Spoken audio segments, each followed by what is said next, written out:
Euzu billahi mineşşeytanirracim. Bismillahirrahmanirrahim. Esselamu aleykum ve rahmetullahi ve berekatuh. Hər birinizin hər vaxtı xeyirli olsun, əziz dəyərli izləyicilər, əziz dəyərli tələbələr. Bu günlər müəyyən səbəblərdən dolayı dərsimiz sırf video rekord formasındadır. Tələbələr iştirak edə bilmədi müəyyən səbəblərdən dolayı. Sağlıq olsun, biz dərsimizə qaldığımız yerdən davam edirik və tələbələrə də ünvanlayıram ki, buradan kimin sualı olarsa qrupa yazsın. Çünki bu mövzular elədir ki, zəncirvaridir. Yəni zəncir qırılmasın. Bu qədər əziyyət çəkirik, oxuyuruq, öyrənirik. Yəni ki, bu zəncir qırılmasın ortalıqda. Bəli, keçək mövzumuza. Dərsimiz tövhid. Davam edirik, artıq 4-cü mövzudayıq. Ötən mövzuda qeyd etdik ki, Allah təbarək və təala təkdir, onun şəriki yoxdur və ola da bilməz. Səbəblərini də açıqladıq. Əgər olsaydı nələr olardı, bu barədə də danışdıq. Və Allah təbarək və təala ehtiyatsızdır, heç nə ehtiyaclı deyil. Və gəldik, indi inşallah bu mövzuda danışacağıq ki, bildik ki, Allah var, bildik ki, Allah təkdir və müəyyən ilahlıq xüsusiyyətləri barəsində də məlumat verdik. Bugün isə ən əvvəl qeyd etdiyim Allah Taalanı tanımaq barəsində danışacağam, amma biraz geniş və əhatəli formada. Allah Taalanı niyə tanımalıyıq? Allah Taalanın bizim həyatımıza nə kimi rolu var? Yəni bu tanımaq dedikdə nə nəzərdə tutulur? Bu barədə danışacağıq inşallah ki. İnsan düşünək ki, belə deyək də, bir çevrənin xəttləri var, o üzrə hərəkət edir, çevrə kimi də, yəni dairəvi yol kimi düşünək. Bir nöqtədən çıxıb A nöqtəsindən çıxıb həmin trayektoriya ilə hərəkət edir və yenidən A nöqtəsinə qayıdır. Bir növ elə. Və bu ortada, bu yolun üzərində bir dünya adlı məntəqə var. Və insan bu dünya adlı məntəqədə imtahan olunur. İnsan bu imtahandan üzü ağ çıxmaq üçün Allaha ehtiyaclıdır. Biraz da məsələni dəyişirəm. İnsan istəyir xoşbəxt olsun. İnsan istəyir ki, aram olsun. Bu aramlığı, bu xoşbəxtliyi ancaq Allahı tanımaqla əldə edə bilər. İnanın ki, insanın pulu da olsa bir gün, 2 gün, ondan sonra yenə darıxacaq, yenə sıxılacaq.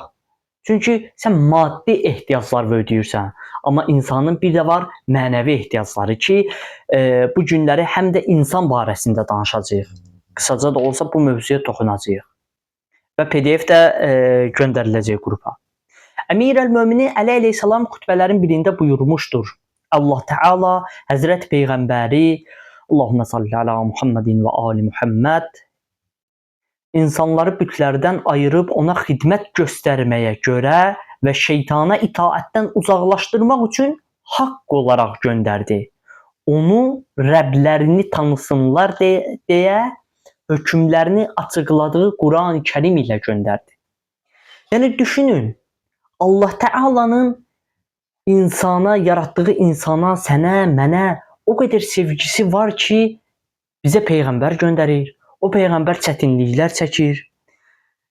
İmamlar göndərib. O imamlar çətinliklər çəkib. Və ki, bu günümüz, yəni ki, bu günlərdə yaşadığımızda Məhərrəm günləridir. Peyğəmbər ailəsinin ən çətin günləridir. Ən acılı günləridir.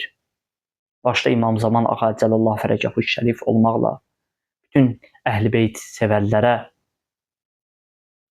başsağlığı veririk. İnşallah ki, Allah Teala bizi İmam Hüseyin qapısından ayrı salmasın. Yəni İmam Hüseyin əleyhissalam şəhid oldu. Biz əvvəlki mövzuda da qeyd etdik. Niyə? Səbəb nə idi? Din bizə gəlib çatsın deyə. Yəni mən bu qədərmi dəyərliyəm? Bəli, ey insan, sən dəyərlisən. Allah sənə dəyər verir. Allah səni istəyir ucaltsın, kamilləşdirsin. Çünki sən kamilliyə layiqsən. Çünki sən gözəl bir biçimdə yaradılmısan. Ona görə Peyğəmbər gəlir. Ona görə Quran-ı Kərim gəlir. Quran-ı Kərim yaşam konsepsiyasıdır. o yaşam konsepsiyası bizə təqdim olunur. Tək Quran-ı Kərim xeyr, 124 min peyğəmbər, bəzilərinə suhuflar, yəni dediyi səhifələr gəlib, bəzilərinə Tövrat, İncil, Zəbur. Əfsuslar olsun ki, o Tövrat, İncil insan əli vasitəsilə dəyişdirildi. Bu barədə Azan TV-də danışmışıq. İmam Əli əleyhissalamdan hədis nəql olunur. Dinin əvvəli Allahı tanımaqdır. Dinin əvvəli Allahı tanımaqdır. Dini ağaca bənzətsək kökü əqaiddir. Əqaid yəni nə? Əqidəvi elmlər. Başlanğıc nə? Allahı tanımaq. Davamında buyurur, Allahı tanımağın kamalı onu təsdiqləməkdir. Yəni elə elm formasında qalmasın da, insan bir növdə dərk etsin onu. İnsan bir növdə dərk etsin. Əşhədü ən la ilahə illallah. Yəni şəhadət gətirirəm ki, Allahdan başqa ibadətə layiq məbud yoxdur.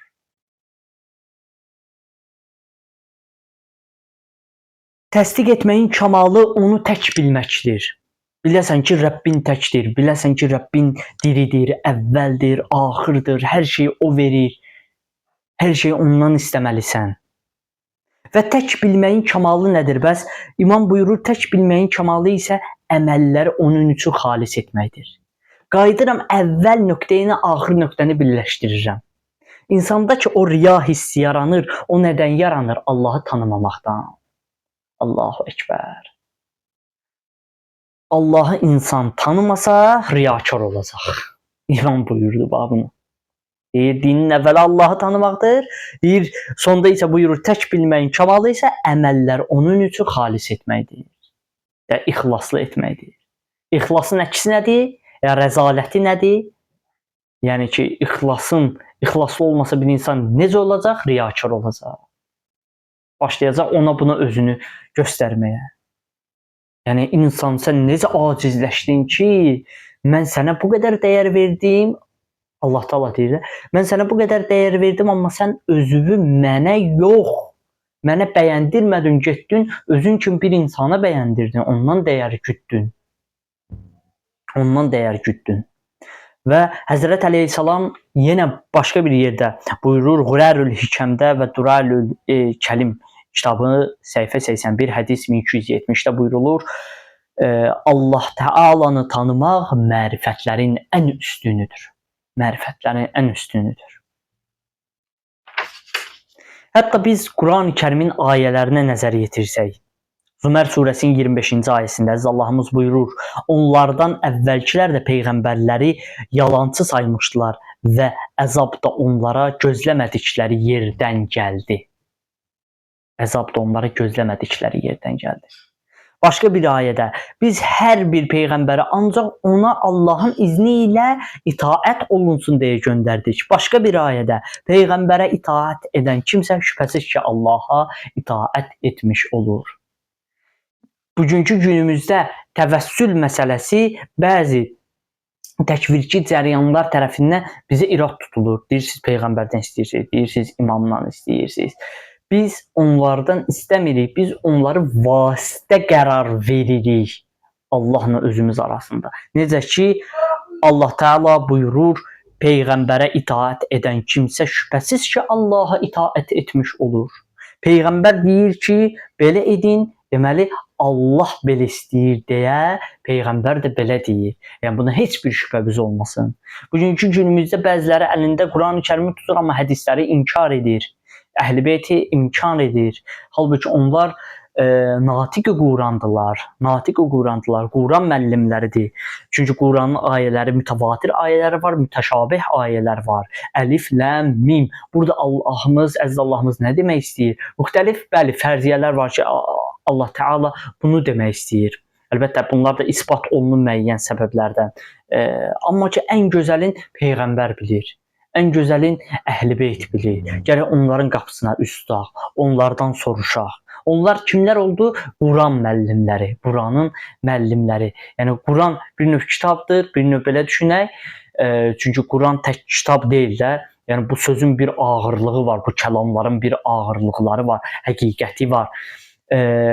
Kitab kimi düşünsək, bu kitabı da tədris edən bir müəllim var. tədris edən bir müəllim var və müəllifi də var. Müəllifi Allahdır. Kitab Quran-ı Kərim, tədris edən müəllim Əhl-Beyt. Ya Allah. Ya Allah. Yəni peyğəmbər yolu ilə getmək, peyğəmbərə müraciət, Əhl-Beytə müraciət Allaha çatmaq üçün vasitədir. Bunu bilin. Allahı tanımaq üçün vasitədir. İmam Muhammed Baqir əleyhissalam belə buyurur: Allahı tanıyan, Allaha, onu tanımayan isə azğın tağuta ibadət edər. Mən bunu mövzularda qeyd etmişəm. İnsanda ibadət etmək ehtiyacı var. Var. Ya Allaha ibadət edəcəksən, ya Allahdan qeyrilərinə. Ona görə qəbirdə sual verilir. Bəzilərinə bunu deyəndə deyir ki, mən öz Rəbbimi tanımıram. Deyir, mən Rabbuk. Rəbbin kimdir? Yəni, deyir, mən Rəbbimi tanımıram. Həmin adam deyir ki, mən deyə bilmərəm ki, mənim Rəbbim Allahdır. Axı sən Allahın dediklərinə uyğun həyat yaşamamısan. Nə deyəcəksən? Səndən soruşulanda qiblən haradır? Sən bir dəfə bir rükət namaz belə qılmamısan, 2 rükət belə namaz qılmamısan o Kəbə evinə tərəf. Sən hansı qiblədən söhbət edəcəksən orada? Davamında imam buyurur, daha doğrusu imamın yanına bir kəs gəlmişdi və ondan soruşmuşdu müəyyən məsələlər barəsində. İmam da buyurmuşdu ki, Allahı tanıyan, Allaha, onu tanımayan isə azğın tağuta ibadət edər. Həmin o kəs də Əbu Həmzə idi. Əbu Həmzə sual edir.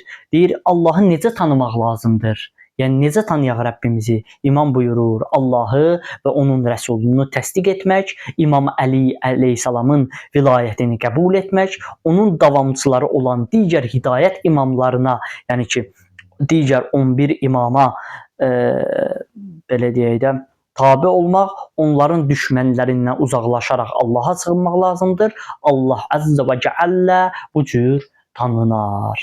Bu cür tanınar. Bir mətləbi qeyd etmək istəyirəm burada. Bir var insan anlayışından ki danışacaq. Baxın, belə bir məsələ var. Bir var, mən qarşı tərəfə məhəbbət bəsləyirəm öz çıxarlarıma görə. Öz çıxarlarıma görə. Öz çıxarlarım var da, başa düşürsən, öz mənafeyimi güdürəm. Bir də var ki, mən həmin şəxsi Allaha görə sevirəm. Fərqli şeydir. Biri məhəbbətdir, biri təvəlladır. Yaxşı. Eləcə də bunun əksi, bir nəfərə nifrət edirəm, çünki o mənim mənafeyimə zid hərəkət edir, mənfəətimə zid hərəkət edir. Ona görə bir də var, Allahın acığına gələn işlər görür deyə, yəni Allahın xoşuna gəlmədiyi işlər görür deyə, mən bu adama nifrət bəsləyirəm. O etdiyi əmələ nifrət bəsləyirəm, çünki özünü zəlil edir, onun xeyri üçün çalışıram. Buna deyirlər təbərra. Təbərra. Və yaxud da ondan xoşum gəlmir. Niyə gəlmir? Çünki o getdi imam qatili oldu. Niyə? Buna deyirlər təbərra. Təbərra. İmam Baqir əleyhissalam və yaxud da bəzi belə deyək, kitablarda İmam Sadiq əleyhissalam qeyd olunur, belə buyurmuşdur. Bəndə Allahı və onun rəsulunu və bütün imamları tanımayana qədər həqiqi mömin olmaz. Çünki yenə gəlirəm əvvələ, peyğəmbəri tanımaq, peyğəmbərin dediklərinə əməl etmək, Əhl-Beytin dediklərinə əməl etmək, Quranın dediklərinə elə əməl etmək Allahı tanımaq üçün vasitədir. Allahla insan arasında bir vasitədir. Görün, Əzəlahımız insanı nə qədər sevir ki, hər bir şeyi onun üçün yaradır. Ona görə deyirik, biz hədislərdə var ki, ağaclar qələm olar, bütün bu yer üzündə sular, bütün bu sular hamısı mürəkkəb olar, yenə də Allahın verdiyi nemətləri yazıb qurtara bilmərik. Mümkünsüzdür bu. Mümkünsüzdür. Mümkünsüzdür. Allah Taala bizə vasitələr göndərir, əlimizdən tutur, daxili vaiz verir, xarici vaiz verir ki, biz onun vasitəsilə onun yoluna doğru hərəkət edək. Niyə? Əziz Allahımızın buna ehtiyacı var bəyəm? Yox, ehtiyacı yoxdur. Bəs niyə? Çünki Allah Taala səni sevir. Səni sevir. İstəmir ki, zəlil olasan.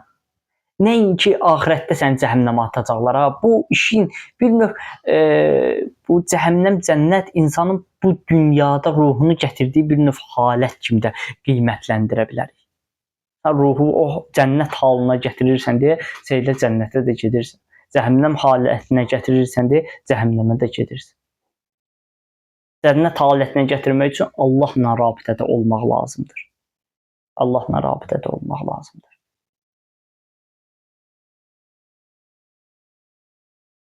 Hədisdə buyurulur, İmam Əli ibn Musa Rıza buyurmuşdur, Allaha ibadətin əvvəli onu tanımaqdır. Onu tanımaqdır. Tanımadığım Rəbbə necə ibadət edə bilərəm? Kör-körənə ibadətin faydası yoxdur. Düz deyil, namaza təzə gələnlər ola bilər. Bu söz onlara təsirli ola bilər ki, mən elmlərə sahib deyiləm. Namazı qıl, amma elmlən. Gündə heç olmasa yarım saat, 40 dəqiqə xütbələrə qulaq as. Nələrsə oxu, öyrən. İnan ki, Allah sizin yolunuza işıq tutacaq. Yəni bunu öz praktikamla mən sizə söyləyirəm. Mən bunu hardansa oxuyub sizə söyləmirəm. Bu həqiqətən belədir. Allah əziyyət çəkəni əziyyətini itirməz, ona bir nəticə verər. Mütləq ki, bir nəticə verəcək. Mütləq ki, bir nəticə verəcək. İmam Əli əleyhissalam dinsiz bir şəxsə belə buyurmuşdur.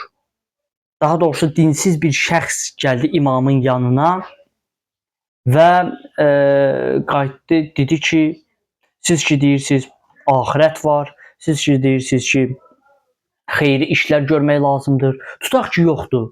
Tutaq ki yoxdur. İmam buyurdu. Dedi ki, əgər bu sənin dediklərin ki sən deyirsən yoxdur, cənnət, cəhənnəm, axirət yoxdur, Allah nəzubillah yoxdur.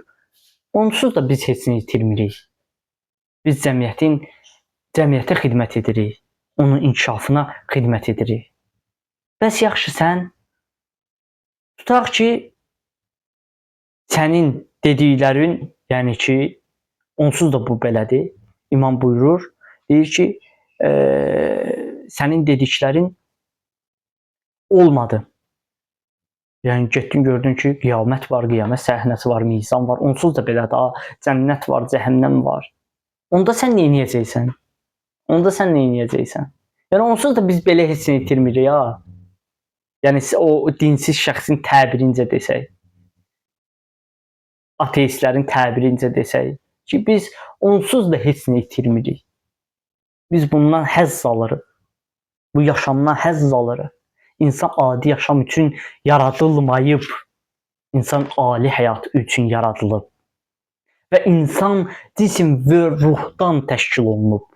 Mənim bir cisim tərəfim var, yemək, içmək, yatmaq. Axı sənin ruh tərəfində var. Mənim ruh tərəfimdə var. Onu da qidalandırmalıyam. Onun qidası Qurandır, onun qidası Allahla rabitədir. Onun qidası Əhl-Beytlə rabitədir. İmam Hüseyn məclisləridir, Əhl-Beyt məclisləridir. İnanın ki, insanın ruhunu nə qədər qüvvətləndirir. İnsanın ruhu qüvvətli olmalıdır, cismi qüvvətli olmalıdır ki, ayaq üstə dursun. Bu tarazlıq qorunmalıdır. Cismim güclü olsa, ruhum zəif olsa, bəli, həm maddi xəstəliklər tutacağam, həm də ki, bilirsiniz necə, o dərin depresiya yaşayacağam. Çox dərin depresiya yaşayacağam. Həm də ki, axirətin pusu olacaq. Yox, əgər ruhum güclü olsa, cismim zəif olsa, yenə də boynuma düşən vəzifələri icra edə bilməyəcəm tam şəkildə. Ona görə hər ikisini eyni səviyyədə saxlamaq lazım. Allah Taala demir ki, ancaq mənə ibadət et. Allah Taala deyir ki, yəni ibadət deyəndə, yəni ancaq namaz qıl, gününü belə keçir, elə bir şey demir. Deyir, yemək də yeyəndə məni düşün. İçəndə, yəni su içəndə belə məni düşün, yatanda belə məni düşün. Və möminlərin xüsusiyyətlərindən biri elə budur. Qurani-Kərimdə də deyir, oturanda da, duranda da daim Allahı zikr edirlər. Və hər bir insan yaradılış cəhətindən tək Allahlı fitrətlə yaradılıb. Bu belədir, bu qəti şəkildə belədir.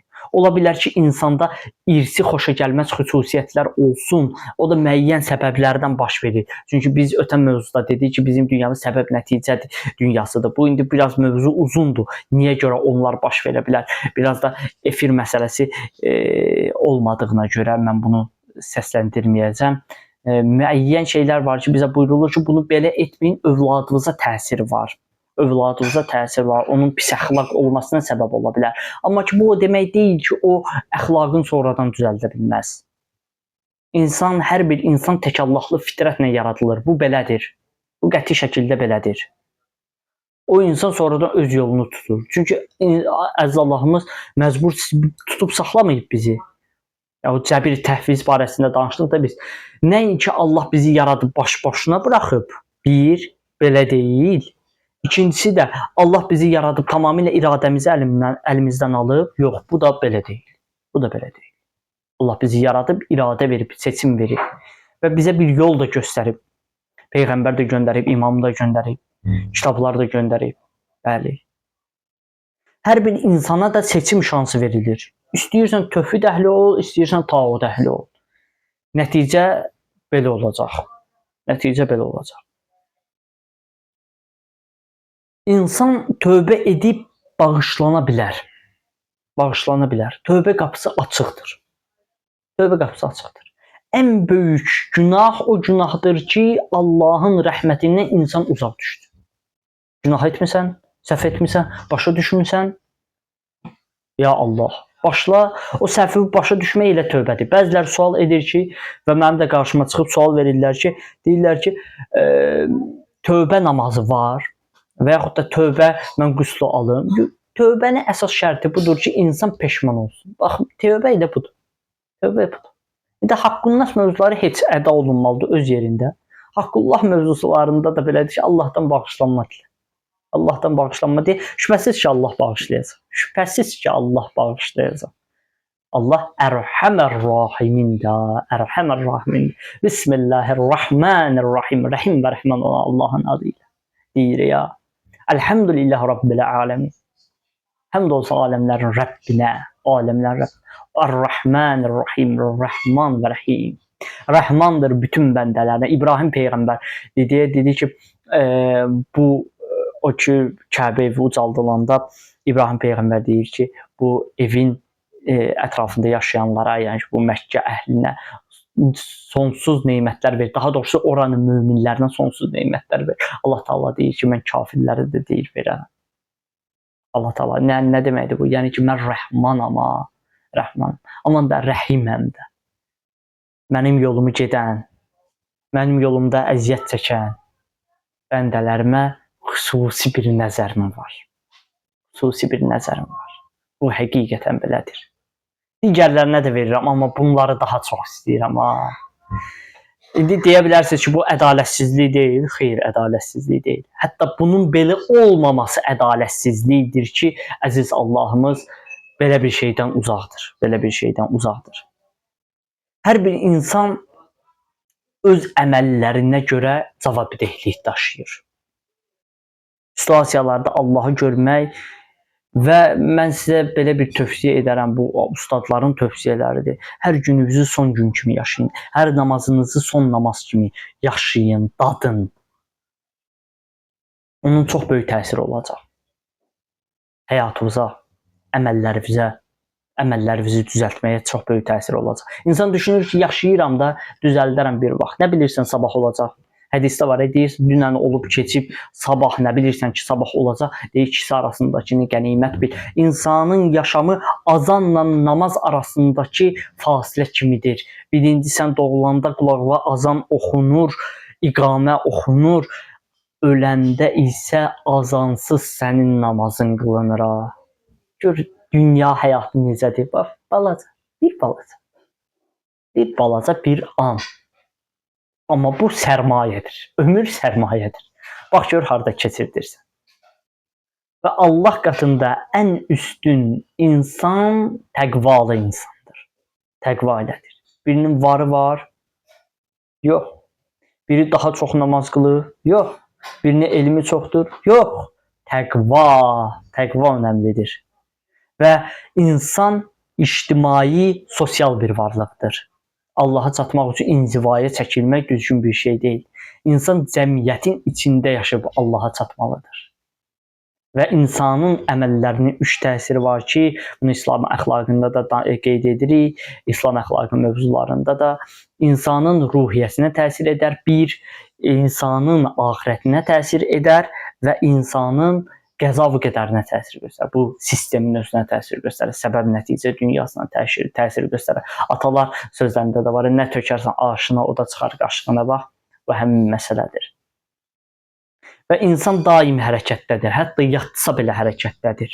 Zamana bir növ tabedir, zaman gedir, sən gedirsən, hərəkət edirsən və ey insan, sən nə etməlisən? İmanını gücləndirməlisən. Bu çox mühümdür. Hətta belə deyək, imanın zəifləməsə belə yenə də geridəsən. Çünki sən gücləndirməliydin, vaxtdan gedir, ömürdən gedir, sərmayə azalır. Düşünün də bir şirkətə insan sərmayə qoyur. Deyir ki, bu günləri ziyanımız olmayıb, amma gəlirimiz də olmayıb. Elə sən ziyan içindəsən də, gəlirin olmayıbsa avtomatik ziyandasın. İman mövzusu da belədir. İnsanlıq, cəmiyyət kamilliyin və rifahın ən pik həddini də dadacaq.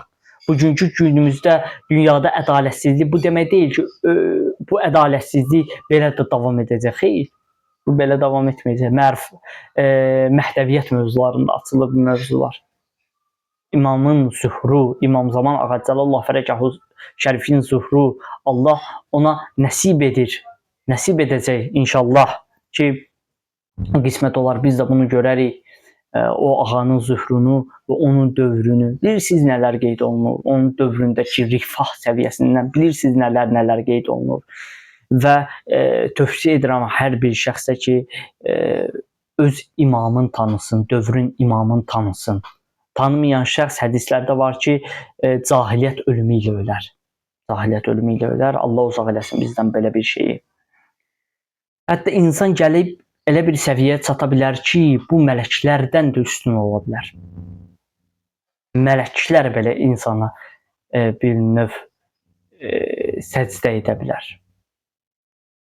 Necə ki, Adəm əleyhissalama səcdə etdilər. Elə Adəm əleyhissalama səcdə ilə Allahın özünə səcdə idi. Bunu da deyim. Amma iblis etmədi. Niyə? İndi orada bir müəyyən deyil, təkəbbürlük etdi. Təkəbbür yıxdı onun, belini qırdı, sındırdı onu. Təkəbbürlük baxın belə bir şeydir. Və insan mələkdən də üstün ola bilər. Niyə? Çünki insanda nəfs var, nəfsi qüvvələr var. Mələkdə amma bu yoxdur. İnsanda belə deyək də istək var. İstəsə bu yolu seçər, istəsə bu yolu seçər. Seçim azadlığı verilib insana. Və insan elə bir həddə gəlib çata bilər ki, heyvandan da aşağı ola bilər. Niyə heyvandan aşağı oldu? Çünki heyvanda ağıl, o əqil yoxdur axı. Rasional idrak yoxdur axı. Amma insanda var. İnsan onun vasitəsilə ucala bilər, həqiqətləri görə bilər. İnsanın hidayət olunması üçün Allaha ibadət və itaət çox önəmlidir, əzizlər. Bugünkü mövzumuz bu qədər. Ümid edirəm, maraqlı bir mövzu oldu. Tələbələrdən də xahişim bu olacaq ki, zəhmət olmasa PDF-dəki mövzuları oxuyun, öyrənin, həyatınıza tətbiq edin. İnşallah ki, Allah sizin də, bizim də əlimizdən tutsun. Bu oxuduğumuz, öyrəndiyimiz mövzuları həyatımıza tətbiq etməyi bizlərə nəsib etsin.